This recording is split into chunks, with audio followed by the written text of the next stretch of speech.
watching him on the ball is probably the greatest pleasure. And maybe to give a little bit more optimism, I just don't see the move going wrong. This will help me to stop seeing Douglas Costa. How did you call him? Is that his biggest skill, that pass accuracy? I would say so. That and just general ball movement, I would say. Ciao Juventini of the world. My name is Giuseppe. Welcome back on the channel. I hope you're all doing well. I promised you a guest, and we have a guest, a fantastic one. I'm extremely happy. I've just spent the last hour with him recording a podcast. Of course, I will put the link into the description because we spoke about Weston McKennie. We spoke about Ealing Jr. that possibly will go to Aston Villa. And then he already told me on his podcast some things about Douglas Luiz. He will give me more details today. I'm really honored to welcome here with me Cole. Ciao, Cole. You're representing Aston Villa. You're representing Holtecast, your podcast. How are you doing, buddy? Doing very, very well. Yes, we did have a very good chat on my podcast. I'm looking to see what happens here for sure. I'm looking forward to see what happened here because I will not speak a lot. At least I will try to shut up because now I need to listen to you. I've also asked in our Telegram group a few questions. So what are they really interested in? I have to say that I prepared a few questions myself. They were more serious than what the people are asking. Let's start with the first one. It is extremely funny. I wanted to start with that one, and then we go towards the more serious one. But how can Juventus fans support Aston Villa after this Giuntoli Juventus robbery? That's really a real question from Nyasco. I mean, I don't know. And it was one of those things that we brought up at the very tail end of my podcast. It's football fans who are living the moment, and any sports fan is in general. And maybe we speak about it differently in 6 months to a year, and maybe we don't. If you're asking a regular Villa fan right now, they're probably very, what's the right word? Annoyed, maybe is the most polite way to put it in terms of this. But I think in terms of the way that Villa are run under the current regime, with Unai Emery at the helm, with all the setup that he is Lord Unai Emery to us. So we have to trust every decision that is made and know that at this point, I mean, he has every bit of credit in the bank with us. So, I mean, it is what it is at the end of the day, but we live, we learn, and we wait to see what happens. You just qualified to Champions League, which is a fantastic, beautiful result. Both of our clubs will be in Champions League. Who knows? Maybe we'll play against each other and we'll do another podcast and another video together, this time to speak about the field. But you come from, I believe, big happiness, right, in qualifying to Champions League. How was your season? How did you go through your season? Was it more happiness, more difficulties? Well, to even kind of track back the season prior, of course, we expected big things under Steven Gerrard. That didn't work out. Saying his name on our podcast is usually a swear, so I've made a mental swear jar for some of our co-hosts with that one. But it really starts when Unai Emery came in the season prior. It just took off from the minute go, and it kind of proved what I guess in lazy terms, a proper coach is. He can get the best out of anybody, in my opinion. Basically going on a crazy run at the tail end of that season, qualifying for the Conference League on the final day, and the momentum really never stopped. We lost Emi Buendia before the season started. Tyrone Mings was injured first game against Newcastle United. So two crucial players there from the season prior were gone. Of course, a lot of question marks about Leon Bailey and if he was ever going to step up to the plate. He proved to do that much more. Of course, Douglas Luiz contributed an immense amount, and he has since really joining Villa, and Villa have been back in the Premier League for roughly around 5 years. So he's been a major part of that the entire time. Best season of my life being a Villa supporter. I mean, I started supporting around 2011, 2012 as an international fan during a very poor period, and I'm a glutton for punishment when I did. So I experienced the lows of lows, and this is the highs of highs. You come from there. That's what you're telling me. Transfer market actually didn't even start officially, because we always start on the 1st of July, even if. And then you hear Douglas Luiz might leave. The first rumors, I told you already, we were in disbelief. We didn't even believe it was happening, because we hear so many rumors. But we are going closer and closer to something that could potentially happen. How did you react about him potentially leaving? And also, were you prepared that something like that could happen? I think Villa fans knew it, and again, it goes with PSR and all the financial restrictions and UEFA and the Premier League and how they clash and everything. And like I said on my podcast, you're kind of a victim of your own success at times, unless you're maybe a Man City or a Chelsea. Again, it all depends on revenue and things like that.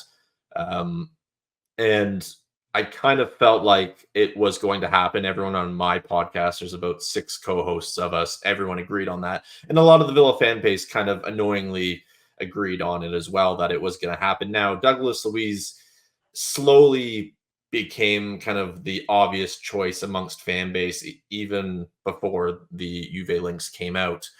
And I think before that, it probably would have been Jacob Ramsey, because you look at the homegrown player, it's pure profit. But of course, he had to stop and start season with injury. So the value's not there. I know there's been a lot of links in the media with Jean Duran going to Chelsea. That's a different topic for a mental player. But regardless of that, so when you kind of go down the pecking order and you look at it, there's the untouchables of Ollie Watkins and Emi Martinez and John McGinn, et cetera, et cetera. And Douglas Luiz, as brilliant as he is, and at the prime of his career, right as he is right now, just kind of made the most sense. I mean, there's rumors that he's had a contract on the table for a while and hasn't signed it yet. I don't know how true that is, so I won't really speak that into existence too much. But it's kind of the best time to sell him. He is going into the last couple years of his deal, I do believe so. So when you're going into that scenario, it's kind of the peak of his value. And there was lots of links with Arsenal in the past, and that almost apparently came off a couple summers ago. To be honest, I'm shocked he's been here for as long as he has. So Juve have probably caught Villa in a little bit of a tough situation because they need to comply with PSR prior to June 30th. So I know people look at a 20 million fee and they look at the players and they can say, you know what, swap deal. Maybe it's not the players that Unai Emery and Monchi wanted. But I think there has to be optimism as well. Like I said, it's Unai Emery.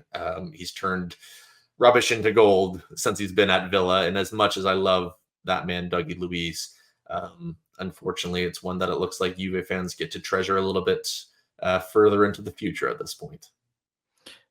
Since the first links, I have a big problem because I keep saying Douglas Costa, because I have been so much used to Douglas Costa that when I start speaking and recording a video, I speak so fast, then it slips and it's Douglas Costa. So I had a question from Sir Raz that said, how can we stop that curse of Douglas Costa for Beppe? And you actually, on your podcast, you told me how you are calling him. And I think that this will help me to stop seeing Douglas Costa. How did you call him?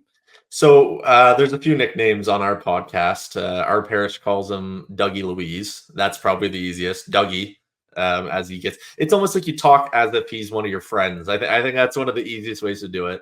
It could be Sir Dougie as well. That's the one I love. Yes. So there's a few different ones. And to be honest, I get things mixed up because we, of course, have Diego Carlos. And sometimes I want to call him Roberto Carlos. I'd much rather Roberto Carlos than Diego Carlos, to be completely honest. But it's a mixture of almost past tense and reality, and mixing the two up, I think. If we speak about the player, because I've watched a few games of Aston Villa this season, I was really impressed by him. Then, of course, you have always the usual highlights and skills. From what I saw, and we spoke about him, and you told me that I knew him quite well, but he looks like really a complete midfielder. That's what I get from him. Can you tell me about his progression area where he needs to develop, but maybe also his best skills? What kind of a player is he? What if it happens? What can Juventus fan expect from him as a football player? Well, it's kind of interesting because he came in under Dean Smith and a newly promoted Villa side, and it was a lot of turnover heading in from being promoted from the Championship to the Premier League. We had a lot of aging players that ran out of contract. So the deal with him coming from Man City kind of helped them with I think it was work permit issues at the initial point, and then they had a buyback clause. So initially, he was a bit more of a deep lying midfielder. Obviously, as a newly promoted side at the time, we had a lot of issues being kind of cohesive defensively and staying up by literally the skin of all minute pieces of skin over. I don't know what kind of terminology I can use there, but it was the worst possible way to end a season. I barely had any nerves left, but when you look at him during that season, he really kind of grew into a role there, especially stepping up in the, I guess, Project Restart, as it was called back then, once the Premier League came back from the initial COVID-19 break. And from there, he's kind of developed a little bit differently, kind of fast tracking to Unai Emery, primarily playing with Boubacar Kamara, of course, who we call the Big Boob. Again, just someone else that we can make some humor, some jokes about. Makes it a little bit easier. But as a 2, I would say he is a player that needs to play a little bit further forward ahead of more of a defensive-minded midfielder. Again, he's played as a defensive midfielder, and it's kind of been one of those things where, I guess the best way I could say it, he'll have 1 or 2 games in that ultra defensive role and he'll shine, but he just can't do it consistently. So if he can play in a pair, have a little bit more support, I think he can do that shutdown role when needed, but not on a game by game basis. Okay. This past season, I would say, and it would probably reflect in his stats. I mean, it's been his best season statistically. He had 9 goals, 5 assists. He played almost 3,000 minutes, and I think that was just almost in the Premier League itself, if I'm thinking off the top of my head. He's proven that he has the eye for goal. I've never seen someone take corners like he does. He literally likes to put it right on top of the keeper, and that has produced a lot of memorable moments of scoring from corners. Our corner goal scoring ratio, definitely percentages have gone up from that. And of course, that is a lot of testament to the coaching staff at Villa and under Unai Emery as well. But I think he just kind of is a mixed bag. He can do everything. It's almost like I wouldn't say he's not a master of anything, but he just kind of is able to have a well-balanced game. Now, again, he can have a few games off and you can grow a little bit frustrated with that. But again, that's any player. The best players have a few games off as well. So it's hard to judge given the ending of his Villa career, of course, going out in the semifinals to Olympiacos, missing the penalty in the first leg. Unfortunately, that'll be one of our last moments of him. And I mean, with injuries and everything last season, we ran him into the ground like every Villa player. So if Juve fans want to look at maybe the first half highlights of the season, or maybe up until probably we'll say late February, you'll see the best of Dougie Luiz. From after that point, it's really hard to say based on literally having like 14 fit players at one point, it felt like. But no, he's a player that I think Juve fans will love. And I think the way that Italian football is set up to be played, I think he'll have that time on the ball to succeed. Few questions to go deeper. The first one is from Thomas and Matt. They had both the same question, and that's a really smart question, I think. So congratulations, guys. You're smarter than me. You guys said, how does Villa look when he's not playing?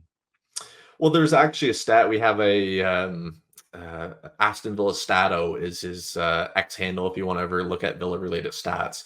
And he put something out, I noticed, I think it was this morning or yesterday morning, where it was like the 3 games that he didn't play last season, we won them all or something like that. Now, I mean, that's Rich saying we finished 4th, and arguably we were in a title charge until probably January-ish.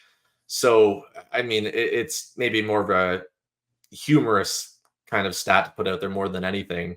I think it depends on the team you're playing. So to kind of go more Premier League specific, if you're looking at maybe a Man City and you're playing, let's say, Boubacar Kamara and Yuri Tielemans, or what we saw last season, John McGinn and Yuri Tielemans surprisingly became a decent shutdown pair when we needed them in the very tail end of the season.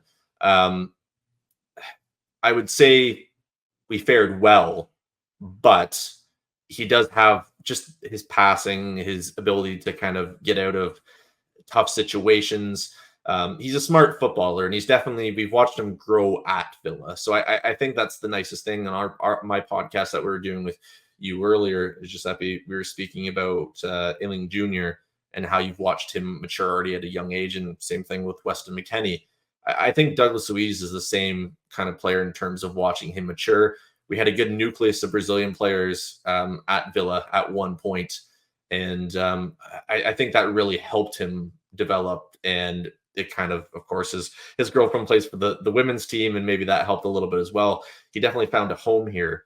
The one thing I will preface with him and any new player coming to any league, I think there has to be a little bit of patience. So I would say be a little bit patient with Dougie, but you've got yourself a gem if this does come off as a deal. Yesterday, 44 passes in one half with Brazil, 100% pass accuracy. Is that his biggest skill, that pass accuracy? I would say so. That and just general ball movement, I would say. He's a pleasure to watch on the ball. There's a particular clip with, I think Villa were playing Luton away, and he passed it on the outside of his foot through ball, put Ollie Watkins through on a clear break, and it was around like 3 or 4 Luton players. I mean, I'm not going to say it's an extreme regular thing, but he makes passes like that, and he's not afraid to. So it's that Brazilian flair he brings. Of course, there was I think he scored the penalty against United, and he did a little shimmy chest shake. I'm sure every football fan's seen that, and that went viral. So he brings that personality out on the pitch. And I mean, I think that's why we all love South American football players, and that's what he is. You're giving me a lot of assists here, because the next question was about leadership. Is he a leader that can take the team when they are in a difficult moment? Or is he part of the group, and when the team is going bad, well, he's dropping together with the team? A little bit tricky to answer because he's been at Villa through various stages, more difficult than others. I think it's one of those players that depends who's around him. Like I was saying, playing with a defensive-minded Boubacar Kamara makes him exceed, and that's why I think he had the season he did. In terms of leadership, I don't really recall too many moments seeing him kind of, and again, it's TV coverage, and even fans in grounds probably aren't looking at him saying, hey, look, Dougie's screaming at everyone to calm down. Villa as a team under Unai Emery, the calmness flows from Unai Emery, then through Emi Martinez and kind of out. So there's been moments where the team has done bad and he has done bad. There's been many more moments in the past almost 2 seasons where the team has done brilliantly and he has. And there's also been those few games where he's been the standout and it's just been a frustrating result overall. So again, it's a typical South American player in that kind of mindset, in terms of when it goes bad, it can go bad. And when it goes right, it goes beautifully. And he shows that flair. So again, I think he's just a real mixed bag. If you see him, because I hope, or I think we will play a 4-2-3-1 next season, but if we should play that 4-3-3 in that 3-man midfield, where do you see him? Depending on if you're going to play with, say, like 2 defensive midfielders, I would play him in the more advanced role. Really, any 3, I would say he has to be in the middle. If you're playing a little bit with the midfielders further spread apart, maybe more forward than back. Again, I just think he needs to be in a more advanced role. But again, with injuries and things that come up through a season, he can play throughout a central midfield role. And he has that creativeness to thrive, if I can get that out properly. I would say the one thing that maybe some people expect more of him in terms of, he hasn't played as maybe like a central attacking midfielder really at all at Villa. And I think some people, especially on social media, expected him to take that step at times and never really understood that. So I wouldn't expect him to play that far forward consistently, but he can get forward and he can produce. So I think if he plays kind of somewhere in the middle, that's probably his best role. On your podcast, we spoke about the human side of persons, about personality, maturity, and we found a link because that's something that I really care about also here on the channel. What can you tell me about him off the field as a personality? And then, of course, I need to ask you about the girlfriend Lehman, because that's something every time that you type on internet, well, you're linked there. Today, for example, I started seeing if he comes to Juve, then we will also have the girlfriend for Juventus women team, which is absolutely gossip. And it will, guys, for if you're watching, it will not happen. But of course, it's always linked to that. There is always. So, is it someone with difficulties off the field that creates problems, or is it a children? Because we have Brazilians at Juventus. We have Bremer, we have Danilo. We had for 9 seasons. We have an Alexandro. They are really atypical Brazilians where you never hear about them. They are like they are fantastic examples to follow in terms of personalities. Then of course you go to other Brazilians, and it's not always like that. What person is he? I- Again, it's pretty quiet. I think once we got Felipe Coutinho, and then we had Diego Carlos, of course Douglas Luiz, just to kind of name the little Brazilian contingent we had, unless I'm forgetting someone else as well, which I probably am. But there wasn't too much. I know he did a little bit of streaming on, I think it was Twitch or something like that. Maybe he still does it as well. Pretty quiet based on what I've seen. Again, it's just more social media things the club will put out, or things like him streaming himself. There's a humorous video of, I think, Diego Carlos climbing through a window when they were streaming all together one time. So he's clearly kind of found that home amongst the Brazilian contingent at Villa at the time. And it showed a little bit of personality that I think it's nice to see away from the club as well. So, I mean, there's photos of, I can think of one in particular with, I think it was John McGinn likes to do kind of the reverse, I don't know if you called it an owl or glasses thing for his goal celebration. So I think it was him and Tyrone Mings and Douglas Luiz doing it together. So he clearly likes to have fun with his teammates. I mean, that's evident. There's, of course, like pitch side videos that Villa do post-match after games as well. So you see a little bit of that personality too. So, I mean, based on that, and of course the romance with Alicia Lehman as well, I think they did like a Mrs. and Mr. Video a couple seasons ago as well. So you can see there's a good personality, always seems pretty upbeat based on that. It'll be interesting to see, and again, it's a relationship thing.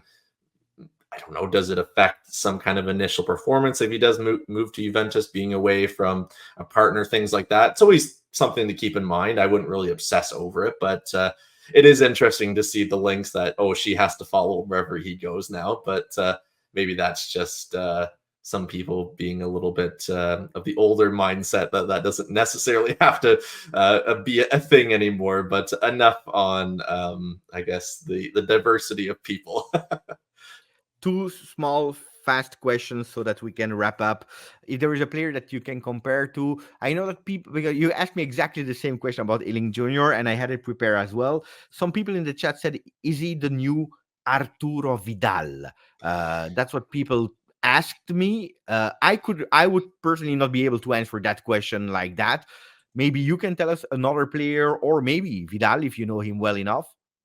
I would probably say Vidal was more defensively minded. Of course, could still pick up passing at the odd goal, but I feel like, based on what I can remember of Arturo Vidal, probably more defensively minded than Dougie Luiz. Now, like I said before, Dougie Luiz can be that player for short pockets of time and when needed, but not a consistent defensive midfielder. I would never think that's why Juve is buying him. They would have looked at his track record in the past season or a couple seasons with goals and assists and know that they have someone that can advance in play with the midfield when they're pressing forward. So that's kind of the mindset I would have with him. Now, in terms of players, and I was just thinking of this for a few minutes prior to recording and trying to come up with a list. Now, I can't think of a certain one player that would have all of the qualities of Douglas Luiz and vice versa, but I could kind of see a few similarities. I mean, of course, they're both Brazilian. You could look at Bruno Guimaraes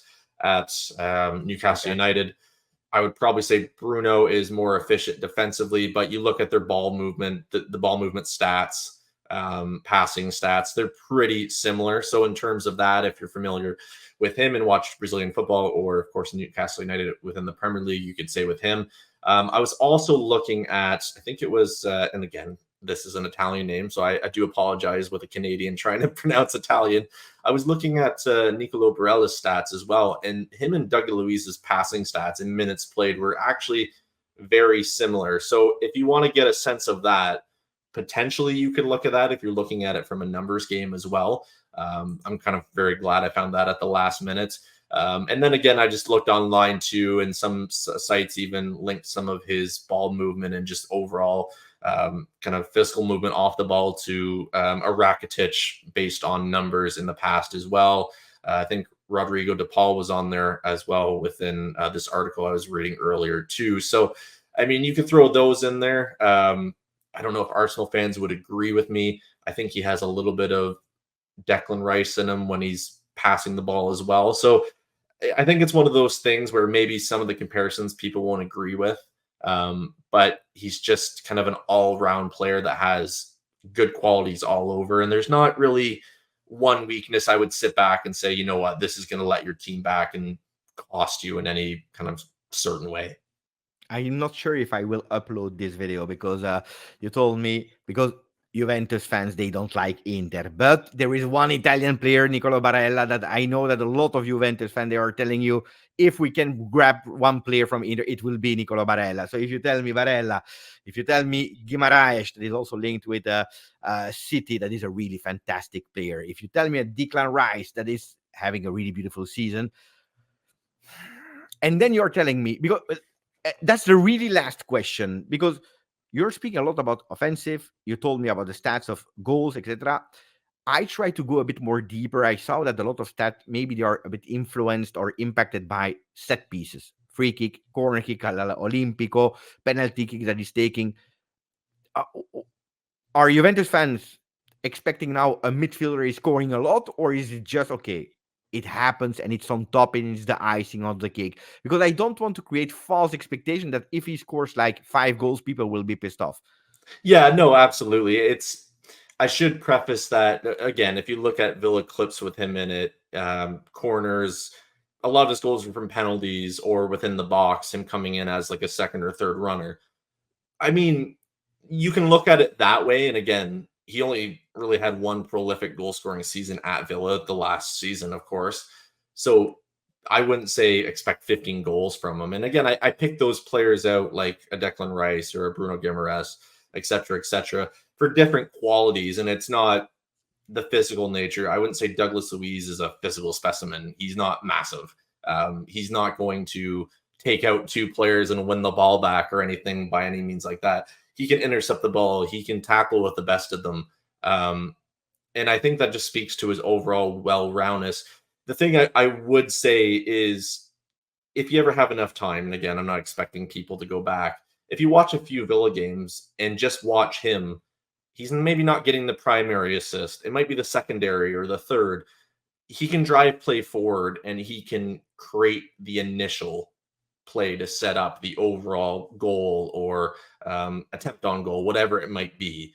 I think the goals inflate expectations like any player. I mean, for example, if you get a striker that scores 30 million the season, or 30 million goals, Jesus, you sign him for 30 million and he scores 30 goals, you're going to expect the same or something like that. You think, wow, I just got this player for a bargain, whatever the fee may be. That's not a realistic fee in these terms, but just a really kind of poor example of that. And then you're expecting the same the next season. I think it's an adjustment period with Douglas Luiz, but again, I think he is one of those players that can add a little bit to everything. And I think as a society now, in football terms, we get so, I guess you could say, caught up in the goals and the assists and the stats. But with Douglas Luiz, it's just watching him on the ball is probably the greatest pleasure. And maybe to give a little bit more optimism, I just don't see the move going wrong, in my opinion, if Douglas Luiz does go to Juve. I hope that the deal will go through, because after 30 minutes of recording with you, I was already a fan. I became even more a fan. I will be extremely depressed if it will not go through. So I really want to have Douglas Luiz, Sir Dougie, at Juventus. I had a fantastic time and on your podcast. And guys, seriously, when you're watching this video, don't forget the link is in the description. You go and you give some support to the fans of football from all over the world. I had a fantastic time there, especially here as well on my channel. It was an honor to have you on. Thank you, Cole. Really appreciate it. Yeah, it was great coming on, and hopefully, if we face each other in the Champions League group stages or however they want to structure it now, I'm sure we'll do it again. We did it once in '83. We played home and away, and we won twice. So I would be happy to play again against Aston Villa. Well, I'll take a draw with that stat. Cool. Thank you for everything. Ciao Juventini. Grazie. Juve. Ciao.